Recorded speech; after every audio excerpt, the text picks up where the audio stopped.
understand. He was divinely prepared.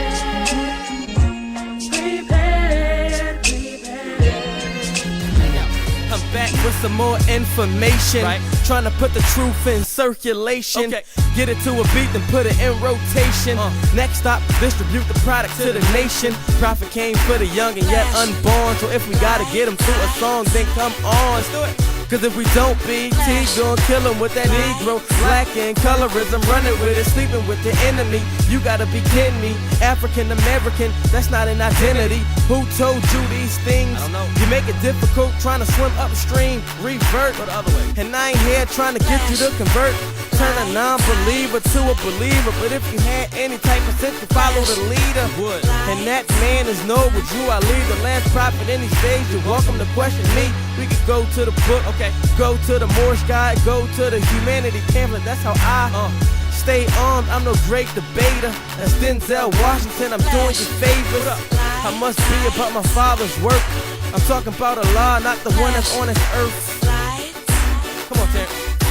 White car speeding, lights flashing, sirens sounding, in and out of traffic. What was the call over the intercom? Black male 5'8", hoodie on, pencil down, broad script, I don't care, stop them all, get them down. Friday night, kinda like 9:30, 10 at night, grab whoever fit the script, gotta see my kids tonight. Islam! Islam! Islam! Moors, due to time being of the essence, we usually go through the checkpoint and we wind up right directly in front of Independence Hall. This is the building that we're going to demonstrate on right now in reference to our ancient Moorish flag. Islam, Moors? Islam! Philadelphia was the first capital of the United States of America. And it was also an ancient stronghold of the Moors of the Northwest before 1774. The Moorish flag flew here before 1774.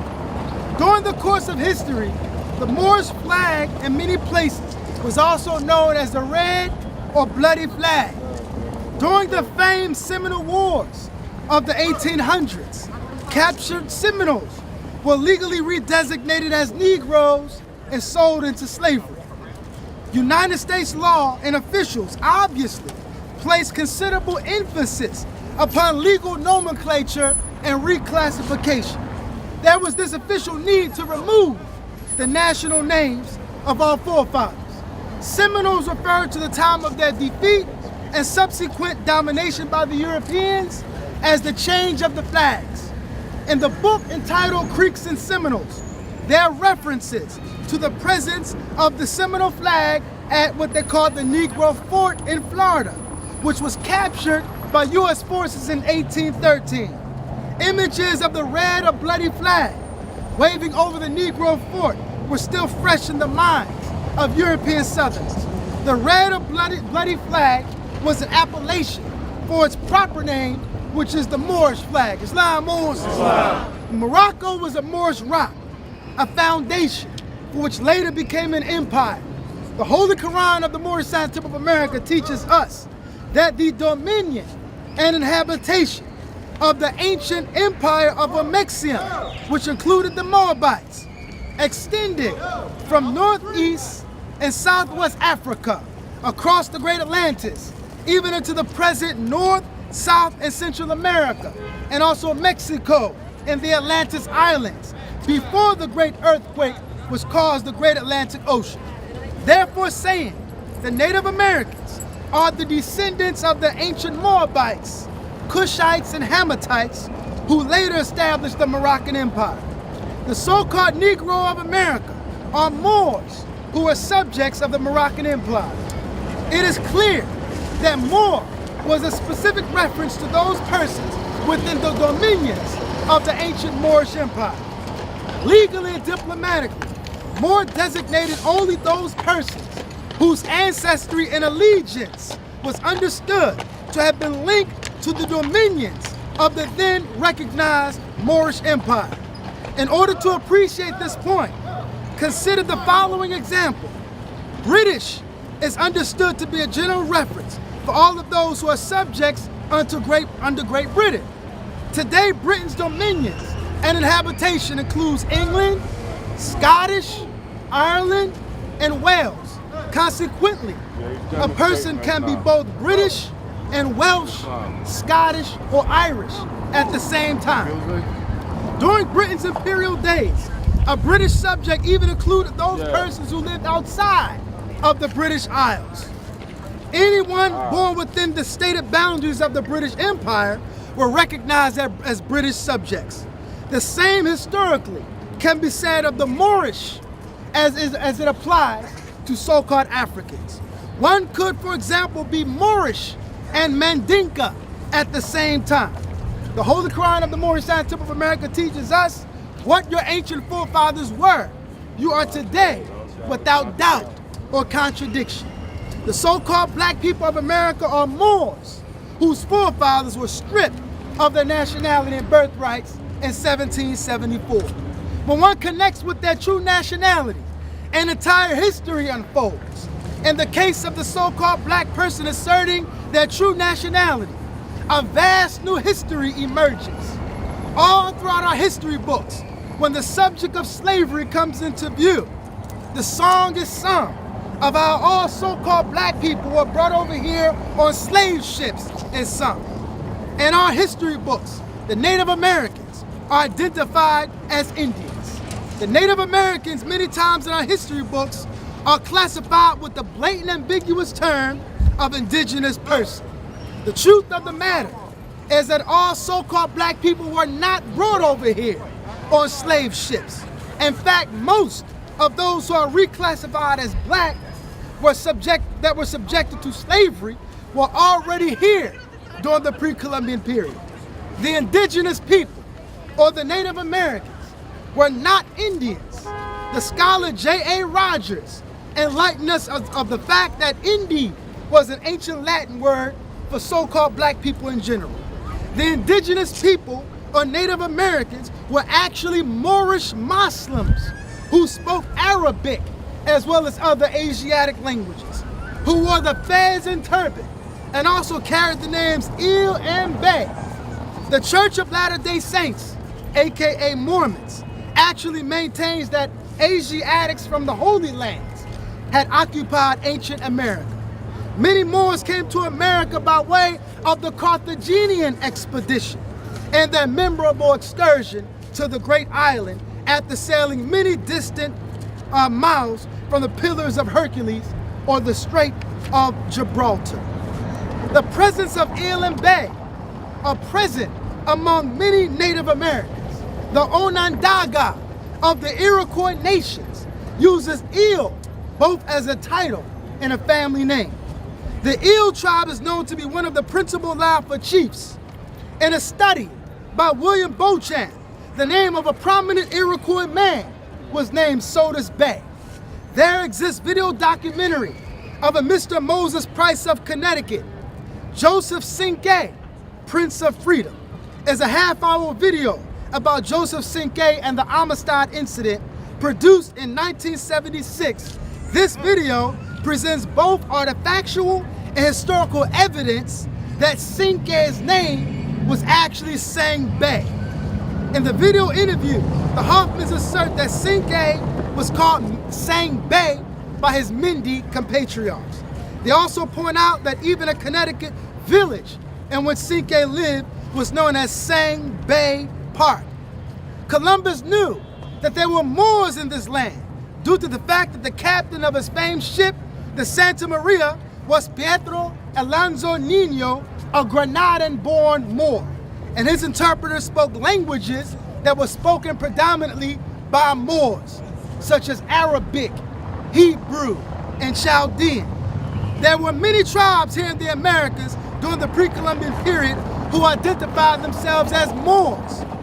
In fact, one tribe in particular from Delaware, who were known as the Nanticoke. As early as 1797, Europeans described the Nanticoke as darkest in color. These so-called Indian people descend from a man named Anthony, who was described as being a Moor. When researcher C.A. Westlager interviewed these so-called Indians of Delaware, he asked them if they were black or white. Those interviewed responded negatively to both classifications. When he asked them exactly how they classify themselves, they responded, "We are Moors." In fact, the Moors of Chesapeake, Delaware even rejected Nanticoke and Indian as group references. But most importantly, the Delaware Moors and Nanticoke rejected any association with the labels Negro, Black, and Colored, and felt that many of the adversities experienced were the Creator's way of punishing them for deserting their native institutions. If one does not realize or acknowledge their true Moorish identity, all this groundbreaking history would not have an impact on their life. Now, in regards to the Moorish flag, which is a flag the Prophet taught us is over 10,000 years old. In the original Moorish Guide newspapers, the Prophet says the flag is 50,000 years old. The Moorish flag is a red flag with a 5-pointed green star in its center. History records George Washington stating, "I'll tell no lie that I chopped down my father's cherry tree." The proverbial cherry tree is symbolic of the Moorish flag and nation. The allegorical delineation, "my father," was a reference to the Moroccan Empire at that time under Sultan Sidi Muhammad. The Moorish flag, after being forbidden to fly here in America, was reportedly kept in a secret vault hidden here in Independence Hall. Then moved to New York, the second capital, then to Maryland, and then to Washington, D.C. The Moorish flag remained in the secret vault for over 100 years until the coming of the divine prophet Noble Drew Ali, to whom all honor is due. He retrieved the Moorish flag at that time, and they tried to offer the prophet the Moroccan flag, because at one point in time, the Moroccan flag was a plain red banner. And let me be clear, the prophet does not ask what kind of flag is the Moroccan. He says, what kind of flag is the Moorish? There is a difference between the Moroccan flag and the Moorish flag. There were various Moroccan flags depending upon who was the ruling dynasty at that time. The Moorish flag is an international flag, embracing a Moorish diaspora all over the world, whether in Jamaica, whether in Haiti, whether in the Dominican Republic. There are Moors globally, but the Moroccan flag embraces the nationals of the Kingdom of Morocco. Islam, Moors. Islam. The denial of use and the hiding of the Moorish flag is significant because it epitomizes the disregard and disrespect that Europeans show for the Moors, who are descendants of Moroccans and born in America. Morocco was the first sovereign nation to recognize the independence of America. Moroccan support was actually needed by fledgling U.S. whose citizenry and merchant ships were no longer under the protection of the British Navy. The U.S. has sought naval protection and assistance from allies such as France, but most French merchants did not want U.S. ships flying under the protection of the French flag. Shortly after America's independence in 1783, the United States failed to pay the taxes to Morocco for use of her waters. The U.S. also failed to answer Moorish emissaries, and the Moroccans responded by detaining a U.S. ship in 1784. This immediately got America's attention. Consequently, the government paid the taxes to Morocco and formally made the Treaty of Peace and Friendship and Ship Signals of the United States of Morocco on June 28th and July 15th, 1786, drawn up in Morocco under Thomas Barclay, the U.S. agent to the Moroccan court. Islam, Moors. So once again, we stand and manifest destiny of the plan of Almighty God Allah, who sent the illustrious Prophet Noble Drew Ali, because they had no idea that one day a Moorish flag would be retrieved by none other than the Prophet himself. Islam, Moors. So we honored to fly our Moorish flag, which is over 50,000 years old, right in front of the area in which it was kept in the vault before it was moved to Washington, DC. Islam, Moors. Islam. And we look at that flag, we should see the image of our nation. The points on the star, it represents love, truth, peace, freedom, and justice. That's a binding and unifying factor for all Moors.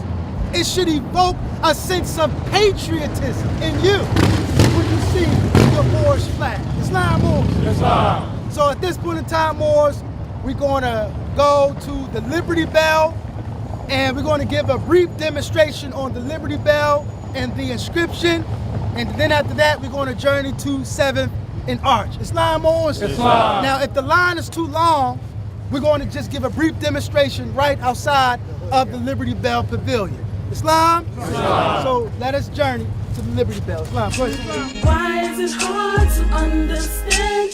He was divinely prepared.